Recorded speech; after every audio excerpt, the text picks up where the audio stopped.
But I am Jay Mahaffey. I manage the Learning Center at Scott, and I'm going to tell you a little bit about what it is that we do there at Scott, share some of what we've got on the site. It's changing.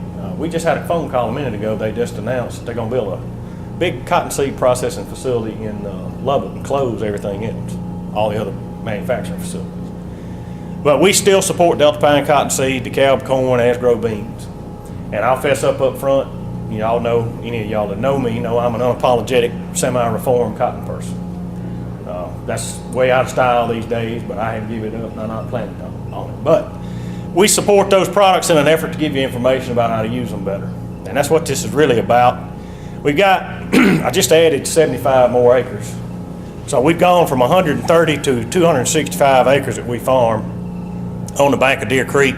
If you're not familiar with that, that's that deep sand that a lot of folks in Mississippi think you can't farm anything else. But if you get very far off the creek, even that far, you see how that looks like it's got a streak in it, but it's really mixed, so a pretty good mix of dirt. And even further back, we just added these two fields. That's got a sand blow in the middle of it, but the rest of it's pretty good mix loam. And down here, you get into some that'll crack wide enough there's a crescent wrench in the summer. So we got a lot of different soil types, a lot of different things we can do.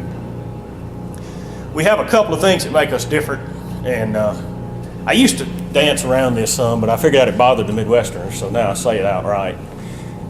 We don't have any organic matter, and we get 50 or 60 inches of rain.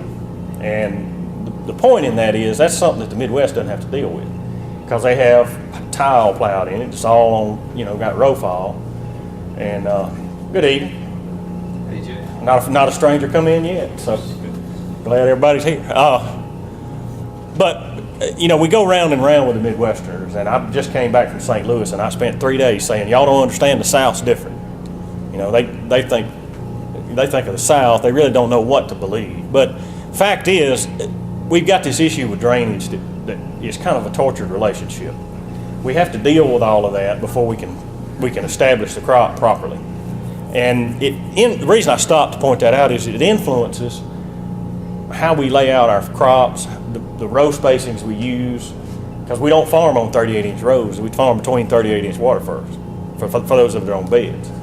So if you think about that, it influences your variety and hybrid selection. It influences how you manage and move around in the crop. All of that matters. And a lot of people ask me all the time, what is it? Why is Monsanto concerned with such a thing? Well, the fact is, it's pretty unique that we are, I think. But secondly, if you're going to come by some of the better genetics and biotech, I want you to use it the right way. And if we're going to supply it to you and change it all the time, willy-nilly it seems, we need to give you the information to use it the right way. And there's another piece of this that sort of expanded under my watch at the Learning Center, and that is trying to make some real contribution to science. And that's kind of nerdy to a lot of industry. They don't understand that. What they don't realize is, as we do more and more of that, we learn more about our products.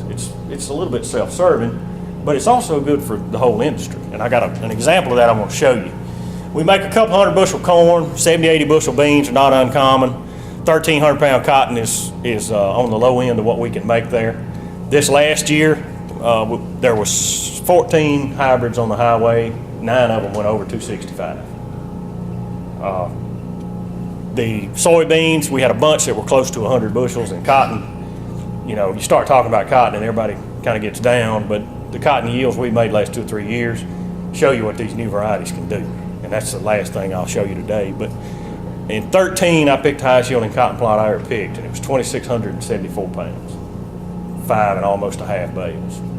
So, and that would happen to be 1321, one of the new varieties. But we have a lot of tours. I think all of y'all know that, and some of you have been there, and some are going to come. We like to talk, and we also like to listen. So if you got an idea of something you think we ought to do differently or better, I'm not scared of being called a dummy either.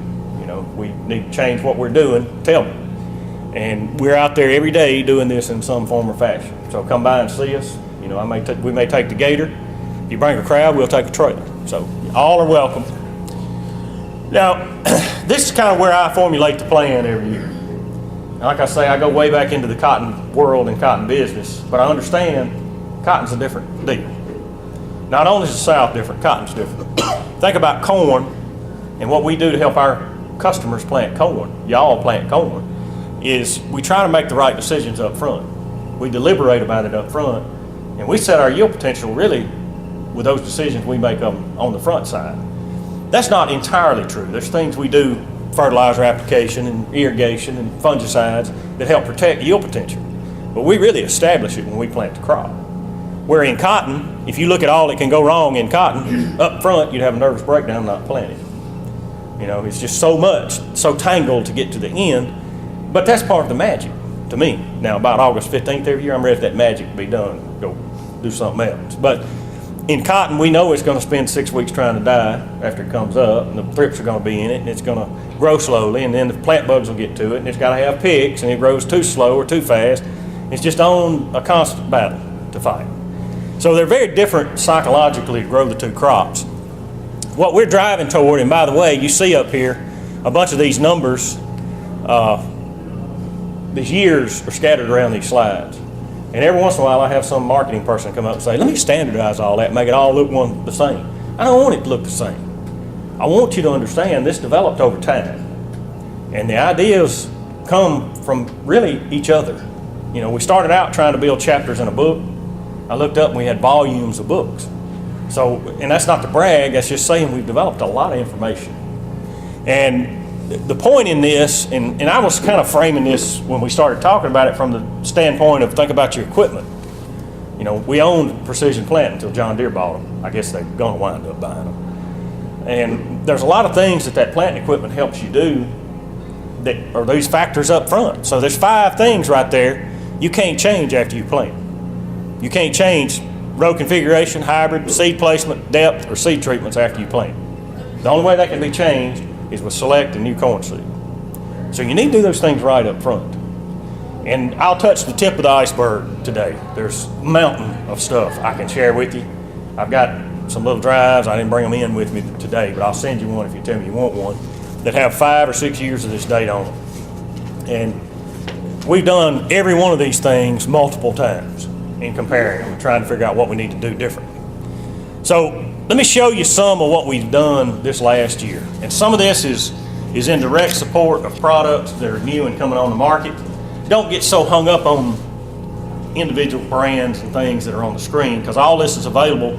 I'll show you a barcode at the end. You can go to a web page and get all this stuff at your leisure.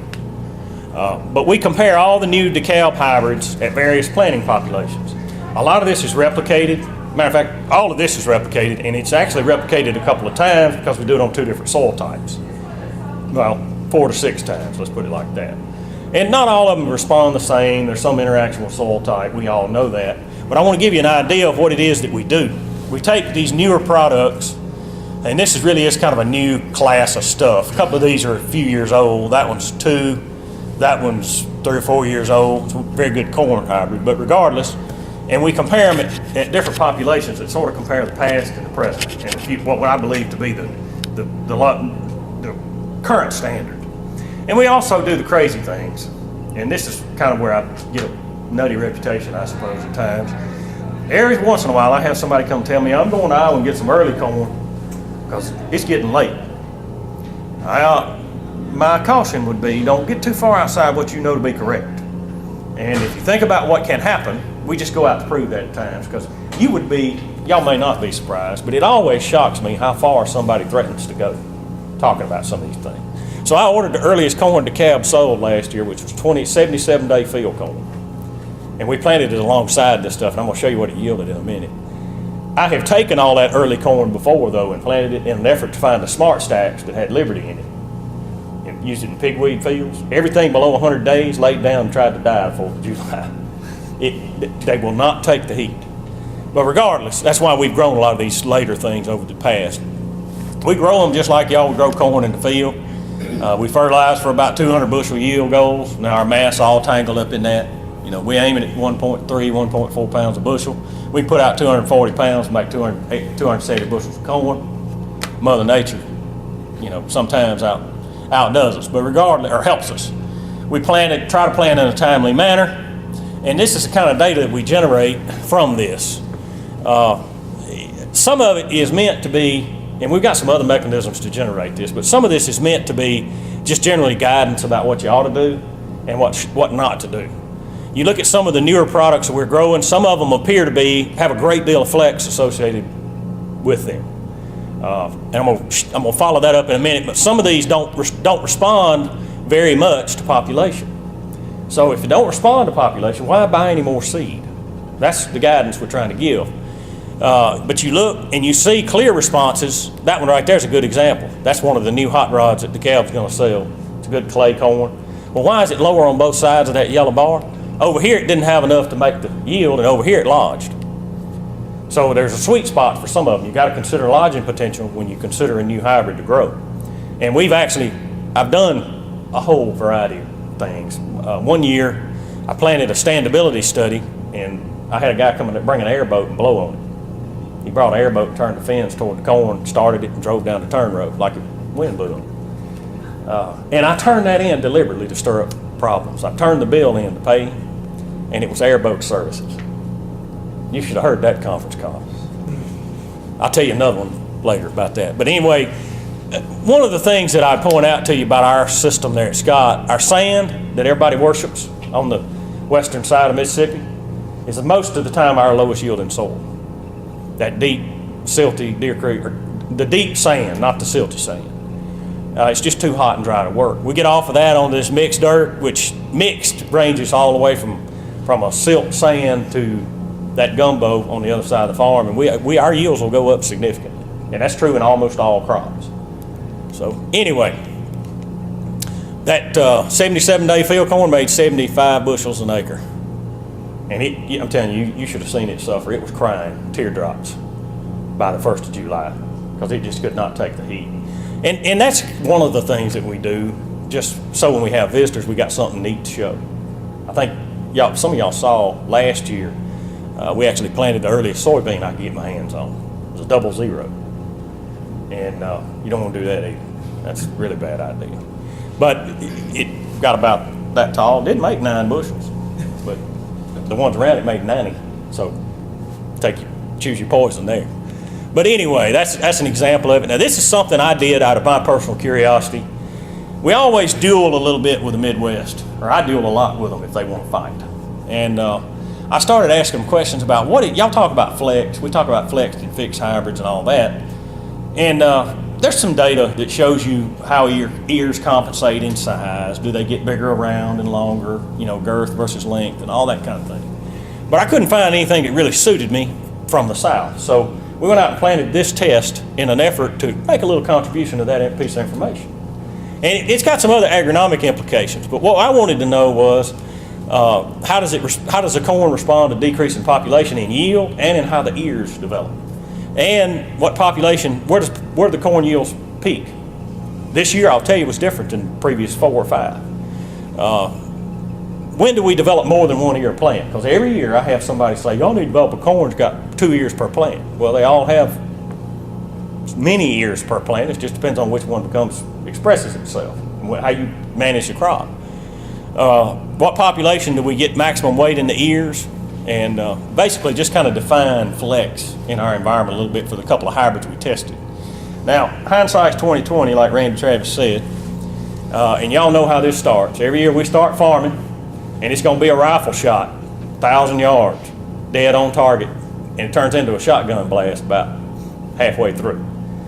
And in doing this, it came up at the last minute, and I picked 2 hybrids, intending to pick one that was a little more fixed and one that was a little more flex in our typical vernacular. That one is as flex, or if it's a corn word, flexible as there is, in ours at least, and probably across corn. This one is kind of intermediate. 6469 is a very popular corn in stressed environments. 6687 is probably the best, not of the newest stuff, but that's the last class. It's the highest yielding corn DeKalb has in a really productive cotton soil, we'd call it. So we planted this test from 10,000 to 42,000 plants an acre. And we did it in 2,000 kernel increments. And then my crew of college kids went out and harvested 2 8-foot samples by ear and by plant before we harvested it with a machine. And if it had 2 ears per plant, they put those 2 ears in a bag separate, so we could then go in and shell them and weigh them and get an idea of these questions we were asking. And by the way, I bought a corn sheller you know, like my grandpa all had one. My grandma told me he bought that thing in 1938. I still got his. I bought a brand new one last year. It's got the same casting marks on it. I think it's the same mold. But anyway, this test was pretty neat, and we went out and harvested and pardoned the grafts, and I know some of y'all share my fondness for grafts, but what we observed that was a little bit counter to some of our experience previously is we didn't drive yields up greatly this year past, say, the mid 30,000, 34, 35,000. And in previous years, I could take a hybrid like 6697 or 87 even, and if I drove the population up, the yield kept going up. That doesn't always mean you had a positive return on the investment seed, but the yield kept going up. This year, and I realize it changes there at the end, that's probably noise, but we didn't drive up yields greatly over a certain level this year with population. And that was a little bit of a surprise, and I point that out to say if you're a person who's been planting some of these quote-unquote fixed hybrids at high population and expecting it, you know, drive yield, I wouldn't get disheartened by 1 year. I will tell you this though, 2 of those new ones we've got there appear to have a great deal of flex in them, and this equation is probably going to change, at least from DeKalb in the near future. Because right now, a lot of what we're selling has, I would say leans more toward the fixed side. Well, those 2 that blew it out last year lean the other direction. And I'm of the opinion that Walmart's not successful because it's cheap. It's because you can get it all in one place. And when you eliminate that decision making for a grower, my experience is they like that. And they buy those products that don't have all that complication associated with them a lot of times. But anyway, the next thing we measured was the number of ears per plant. And you see we had practically no plants with 2 ears under 15,000 or over 15,000 plants an acre. And by the way, this is planted, which is roughly the equivalent of established. Because we get 98.5%, 99% of them come up. I don't go out and count them all if I know I got pretty good emergence.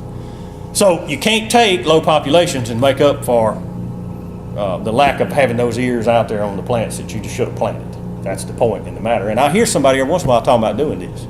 And I know there's some differences among products, but I don't know that it's wise to go out and plant 24,000 and try to make, 48,000 ears, because you're not. The fact is you need to plant however many plants you think you need for that number of ears to make the crop. The weight of the ears, and this is just really my academic curiosity, at about 20, I think the regression said at about 21, 22,000, the ears got as big as they could be.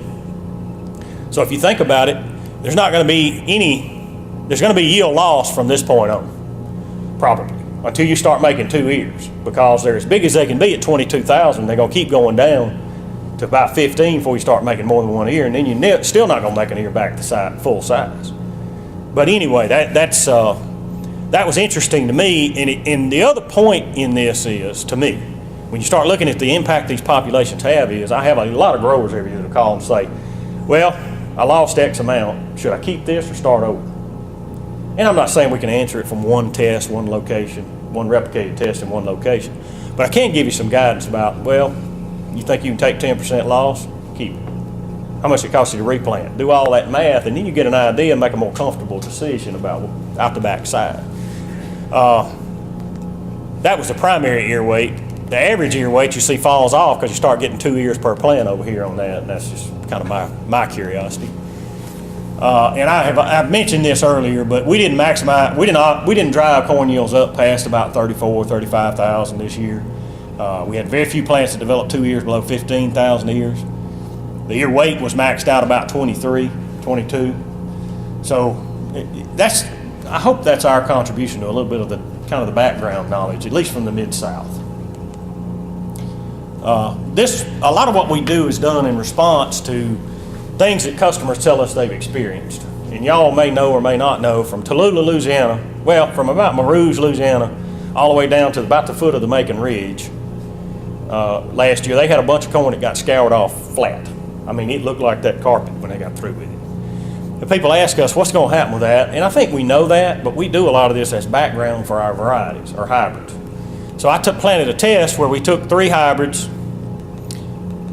these 3, and we planted them 38,000 an acre, and we damaged them at 10 days before 6 collared leaves, and 6 days or 10 days after. Now, this is an indication of when the growing point's out of the soil. emerging from the soil. And I had no idea we were as good as we are. We hit this dead on. If I tried to do it again, I don't know if I'd get this close, and I'm going to show you the result in a second. I say good as we are, joking. My measure for my crew used to be if they'd argue with me. They won't argue anymore. I tell them get their weed eaters and follow me, and they just do whatever it is. He's crazy. Well, good enough. And I told them to come do this, and they did balk at me because some of that corn we cut off was, it's that tall. And if you look at what happened, that's what we did. Took a flail mower or a weed eater, whichever one would work, and we scoured the ground. At 6 leaves, 10 days after and 10 days before. That was the 10 days before, and this was the one we were fixing to do. And if you look at what happened, we hit it dead on the nose. These had to have been just out of the ground, or coming out of the ground, because you got a little bit of cover in yield there, but not much. But when we damaged it before 6 leaves, depending on hybrid, almost all of them were numerically higher yielding. Don't go home and damage your corn for that reason. Because this happens a lot. Where we do this damage very early, a lot of times we wind up with a little bit higher yields because we displace pollination some. At least that's my theory. And we made as good a corn as a check, or maybe even better. But at 10 days after, no, it's gone. And that's not news. This is just something we use to point out to customers. Just because you had damage and it's very early, it may not be a disaster. And we're not trying to displace anybody's effort either. We get called about that because we sold them the seed, or sell y'all the seed. Now, what about soybeans? And I didn't touch the tip of the corn, I won't lie to you. And I never in my life thought I'd be this excited about grains, but it really is an interesting, coming from my background, it's a very interesting thing to deal with. And if you look at it, soybeans, I was talking about that engine, those airplane engines, that land was cleared in the 70s when soybeans got up to the high price until recently. And I was messing around the office one night and just playing around. All my life I've heard the old men say, you wouldn't believe what I bought in fall of 1973. Well, I never put it in the right perspective. In June of 1973, soybeans peaked at $12.20. Well, so what? We just had $17? Correct it for inflation. Any idea? I had absolutely no idea. $67 or $65.47 an acre. You can buy you something for that. I don't doubt they were excited about it. I remember the buying power. I just wasn't big enough to have it. That's right. You just needed some soybeans. Yeah. My daddy had a friend that year, and everybody thought he was kind of an ignorant redneck, but he saved 71 and 72's crops. He had paid his bills cash, and he saved those crops and sold them in 73, and he didn't spend all that money before he died. It must have been a pile of a Swiss Mountaineer could have got over. There were some that blew it, and they have fun stories to tell.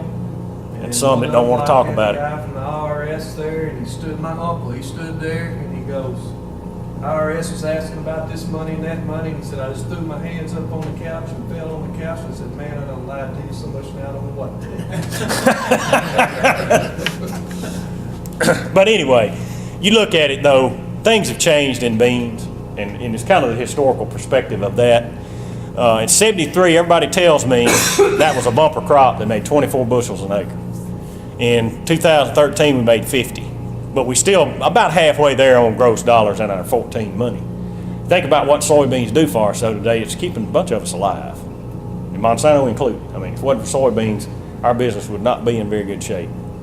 So I just kind of like to consider the perspective of that. Now the danger for somebody like me and some of y'all, all of y'all probably, is I learned to work this database that NASS maintains. It's got every county yield in it to 1865. Now you talk about a distraction. That is an incredible distraction. And that's where this data came from.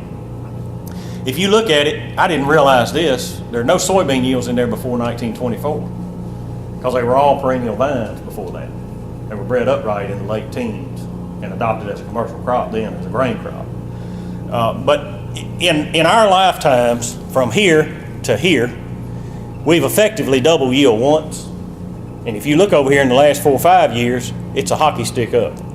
Now, I don't stand up here and tell you I know what caused that, but I know what some of the things that contributed to it. Some of it's better breeding by all companies, not just Asgrow or Monsanto. Some of it is marker-assisted breeding. Some of it got to be Roundup Ready to yield. I mean, that's a reinsertion of Roundup into soybeans that was meant for herbicide, use, and now it was associated with higher yield. Landed a piece of the DNA that's associated with higher yield.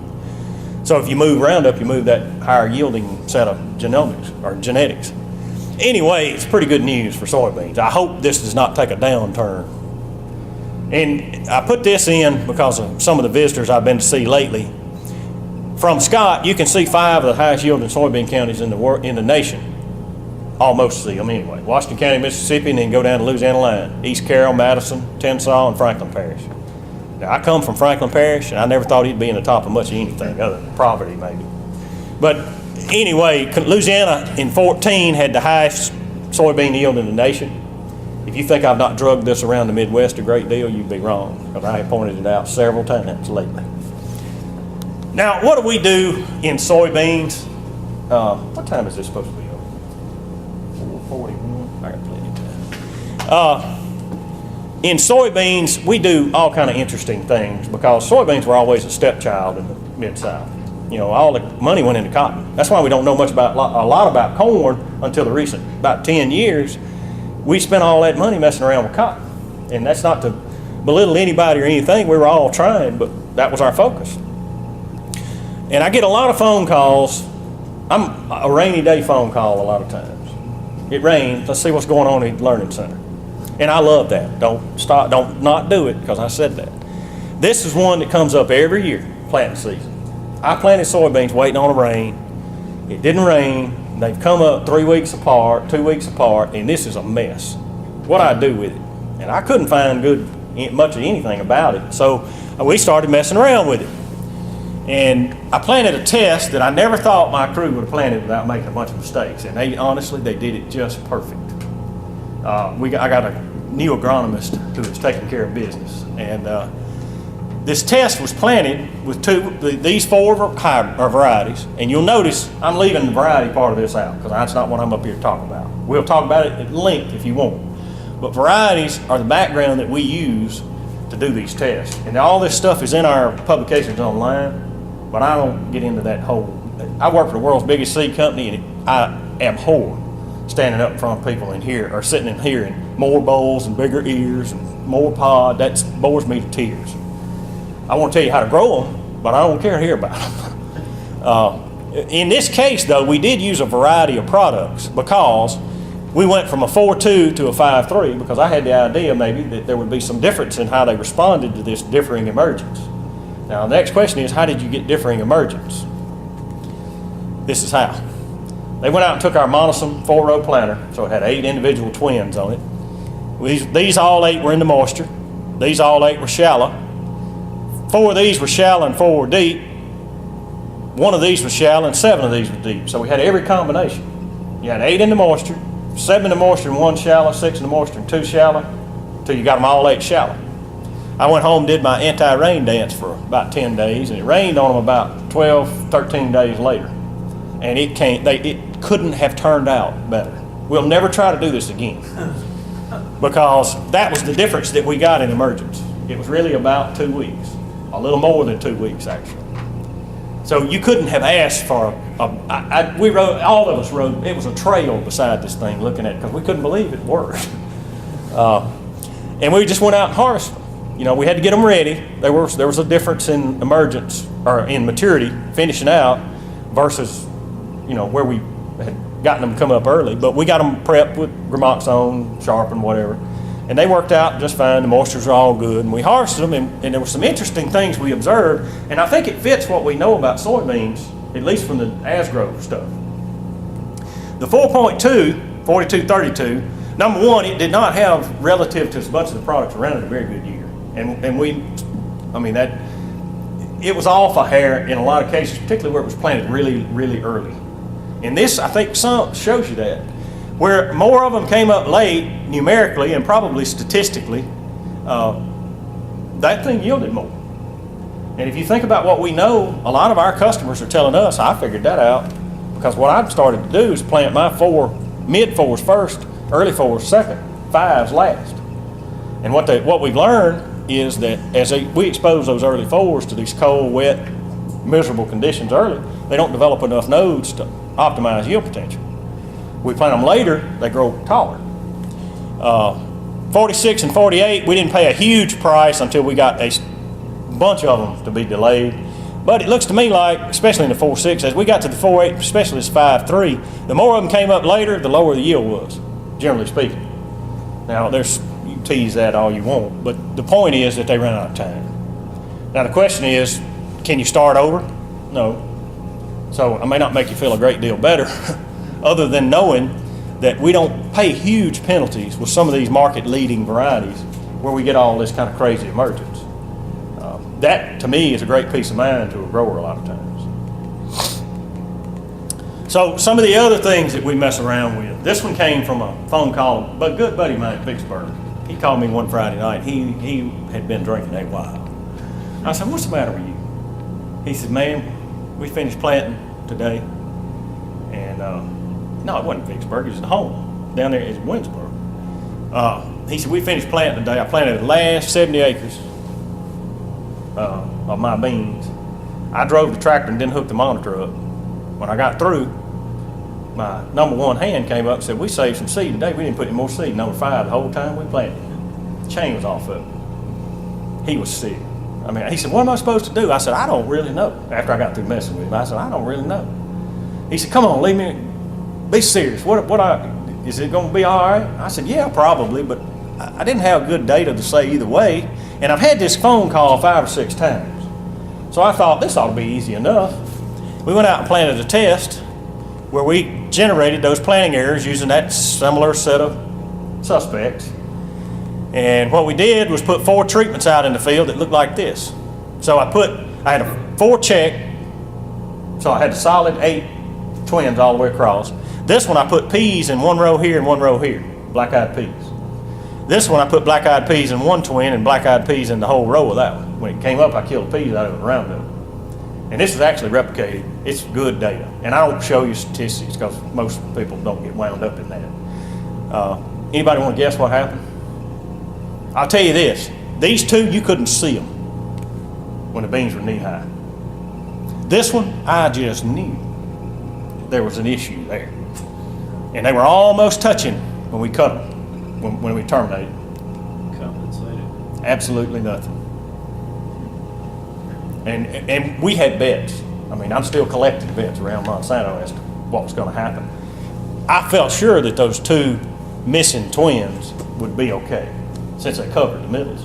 But the whole missing row even was right in there with them. Now, that does not eliminate the component of weed control. You got pigweeds and you start getting that kind of skip, you may have to back up. It may be worth replanting, or another residual herbicide application, or a higher rate of a residual herbicide to keep that skip clean. Jay, what was the yes. 2 separated twins? What was that treatment? This one. You had the same amount of this plot missing you had here. These were just separated. Okay.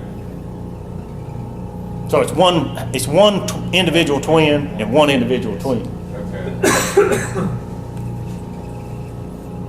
We're gonna do that again, just for the pure kicks of it. I want to see that happen twice. And I fully believe it will. This is one that comes along that same vein, stand variability. We talk about this every year, and people call and they say, look, I just did not get these soybeans to come up like they should. And I don't know what to do to it. It started out me talking to my consultant buddies. One of them would tell me, I call you talking about corn, you yell replant before I get 2 words out. That's right. He said, I call about cotton, you hang up on me. That's right. Because if you're going to replant cotton, don't leave a check. You're just going to be dissatisfied. So he said, what about beans? So I wanted to figure out a way to plant a thin, skippy stand. Some of y'all may have seen a little piece of this. But we've repeated it again, and I included it this time because it's kind of an update. And what I did was I planted a plot that was from 60 to 150,000 with 12, 24, and 36-inch skips in it. And I tried last year to do a 48-inch skip, and it won't work. The math won't work right. I made Excel lock up trying to calculate it. And the way we do this is with this my crew calls this a skipulator.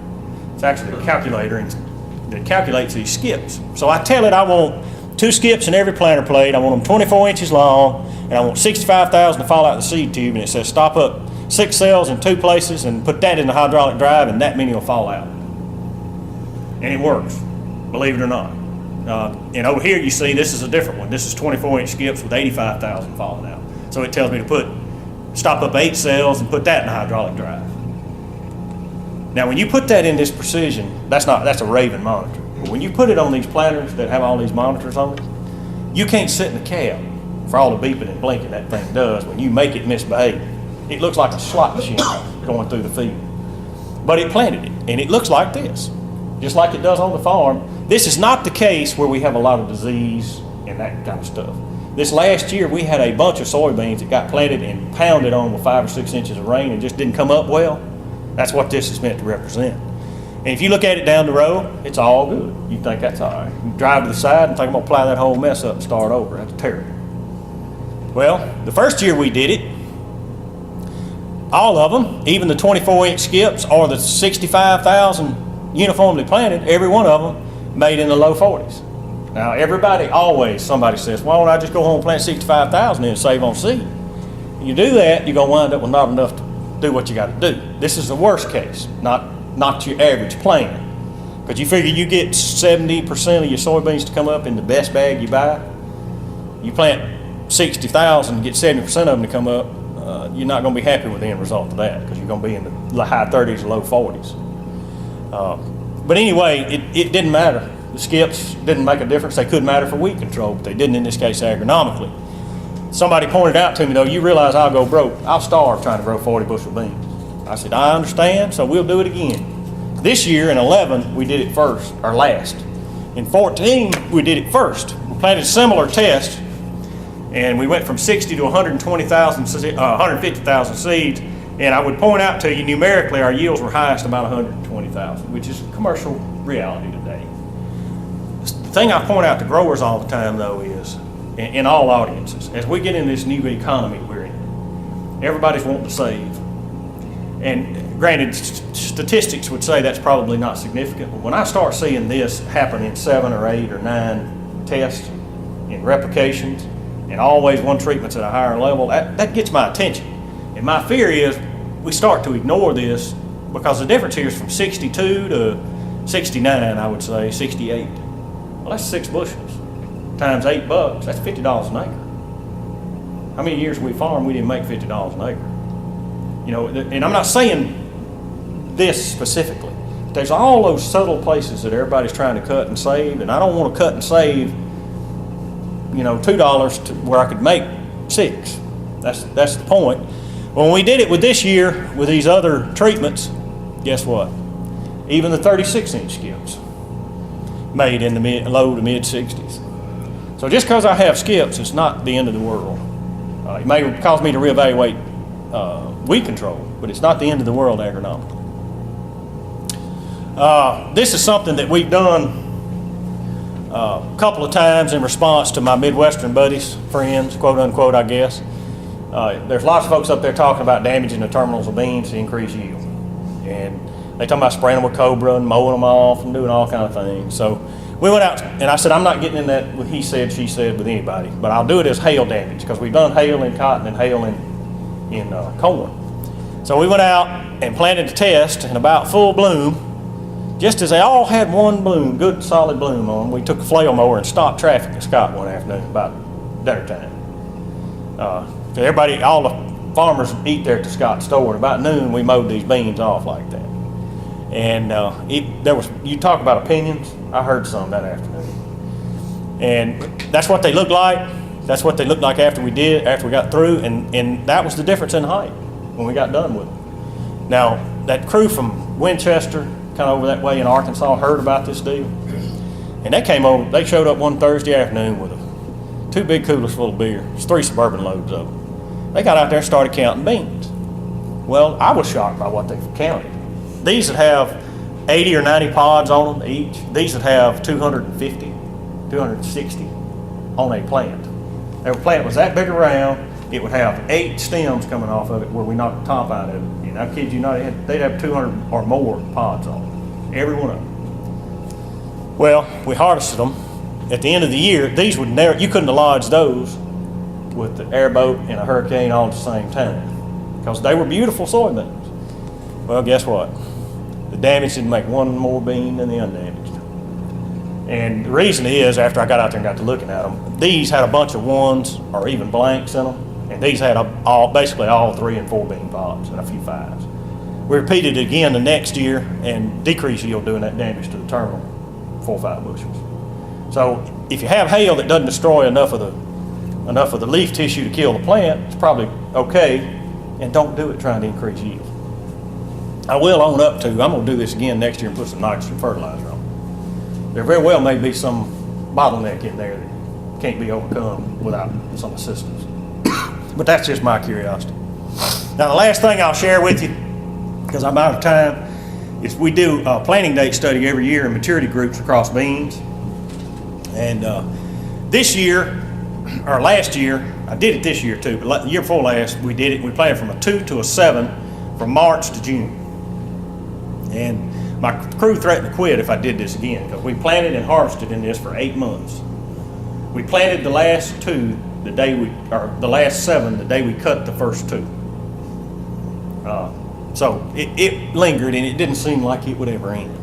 But what we know and what we learned, and it's backed up by this year's data too, is if you start looking, somebody will get excited every time I show this and say, well, your 2 made 60. That's right, the potential was 110. So can you give up half your yield potential? No. That's the message in that. But if we look, what we think is correct all along, or thought was correct all along, is the 4s and 5s planted in March and April are the highest yielding beans we grew. Even the 5s planted real early were good, really good. And we got people that, believe it or not, that are doing that. I'm not sure I totally buy into it, but regardless, that piece of logic is correct. Grandpa was right too. That is an aberration, but Grandpa was right too. When I got to late June, I planted a bunch of beans 4th of July in my lifetime. We get to late June, we need to be over here in these 6s, 5s, 6s, and 7s. Late 5s, 6s, and 7s. So the other point is, if I'm planting early versus late, the late planted, I've cut the yield potential 2/3 across all the products that I can use. So if soybeans are going to be the economic rock you lean on, think about that a little bit differently when you start planning how you grow your crops and how you stage them and put them in the field and so forth. Now I'll stop right there because I don't think there's a single cotton person here. But I would invite y'all all to come see me. I know most of y'all have been there at least once. It's a grand time. And I appreciate the help and conversation we've all had over the time. Now what I leave out, what I need to add. That twin row 38, what's your population break point of 120 to 130? What are you shooting for? I'm aiming for planted in my twin row 38 beans in the neighborhood of 140. Now, if I get in a yield, this sounds contradictory, but if I get in a yield restricted environment, generally I don't make enough plant, and I'll up that a little bit. But I don't ever go over about 160. And last year we did a test where I planted 130, 170, and 210. On a rare occasion, in that good dirt, it didn't make any difference. But on a rare occasion, when I got off on the mixed soil and I got limited irrigation because I didn't turn it on, the higher population would yield a little more, just because you got more opportunity to make the fruiting positions at a given time. There goes that cotton lesson back again in the soybeans. Well, I appreciate y'all listening. I hope maybe it's useful.